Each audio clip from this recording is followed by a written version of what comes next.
Good morning, hockey fans. This is Stephen Heisler with HeisHockey.com, the Victorious Hockey Company. What else are we?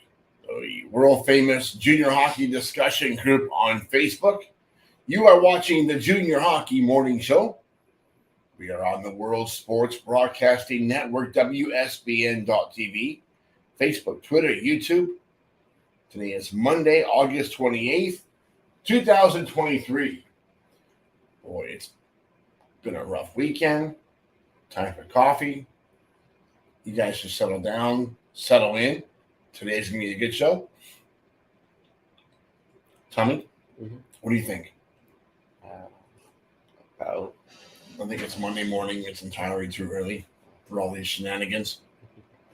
I made some calls yesterday asking guys if they want to be on the show, and this was one of those shows where they said, no way. Today's topic, 4 coaches on the hot seat. Yes, no one wanted to be a part of this one. Last week we talked about the coaches to watch for the 23-24 North American Hockey League season. As fun as that was. Today we will try to step up the game with yet another list of coaches. Let's face a bit of reality. Any employee's failure to meet or exceed expectations can quickly lead to termination. That happens in almost every industry, and hockey is really no different. Maybe that's just another great reason why hockey coaches should never buy houses, buy real estate in the community, in the town they are coaching in, because there are really no guarantees. Look, this happens everywhere at all levels of coaching. Unless you own the team, don't buy real estate in that town unless that's the town you come from. Unless that's the town you can see yourself living in when there's no longer a job there. And that happens. For starters, we're not going to include any rookies on today's list. That simply wouldn't be fair. They have enough pressure anyway. So who is on the hot seat? We got 4 coaches. Sylvie and Claudier, Corpus Christi Ice Rays. Let's face it, Claudier's first 4 seasons of coaching junior hockey were in the Canadian Provincial Premier Junior Hockey League, non-sanctioned league up in Ontario. And that hardly prepared him for what was going to come last year in the NHL, especially in that South Division. There were some times last year where there showed promise. The Ice Rays picked up 14 less wins last year than the year before. While it's true that team President Cassidy Lange believes in the former Ice Rays professional coach, things have not gone well on the ice. Here's the thing. Corpus Christi is way too important of a market, and those fans deserve better than what they've been getting on the ice. General manager Ryan Bennett really hasn't offered much assistance. Maybe this is the season Claudier and the Ice Rays assemble a team that can be competitive in the South Division. 50%, a 500 team, that would be a good start this year for Corpus Christi. If that does not happen, if the increase is not significant, Claudier could be unemployed at the end of the season. Next, Justin Hale, Philadelphia Rebels. Yes, maybe it's not fair to list as second-year coach. That's not what we're trying to do here, so just stick with the facts. I'm not going to throw anybody under the bus. Just have to go with what we know. Since the Rebels relocated to the East Division in 2015-16.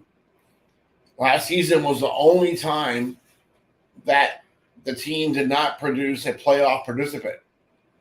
New owner Jim Mackey moved the team to Philadelphia area from Jamestown, and it needs to do better than what it has done. With his son in Youngstown in the USHL camp, that's Mackey's son, it's expected that the kid will return to the Rebels probably in the next few weeks.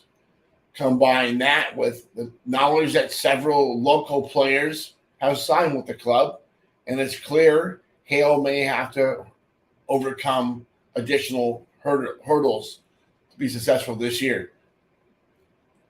Local players works maybe in Minnesota, maybe in Chicago if you can really get a good grip on what's going on there, maybe in the Boston area. But New Jersey, Philadelphia, Maryland, local players just aren't going to be enough. And that's a problem. This break is sponsored by the Bustelo Coffee Company. Next, Mike Letizia, Johnstown Tomahawks. Johnstown bench boss Mike Letizia survived the grueling process that comes with an ownership change. And I'm certain the veteran coach said all the right things needed to keep his job for now. Like Corpus Christi, Johnstown is equally a very important market for the NAHL.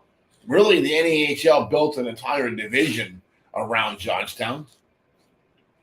And they have great fan support, but one thing is certain, they have not brought home the bacon. Letizia's crew advanced in the Robertson Cup semifinals back in 18-19 and have kind of sputtered ever since.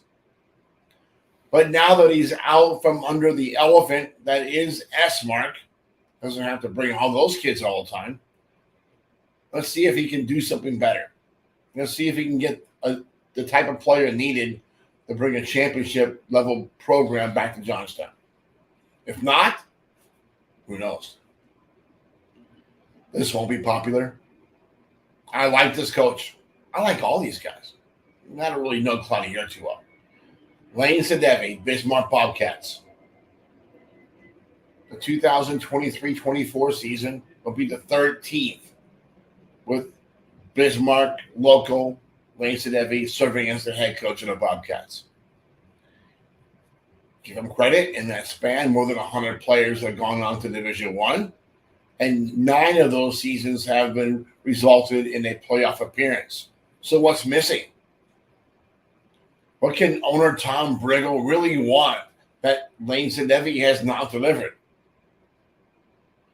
Maybe it's the same something that the community wants that has not been delivered.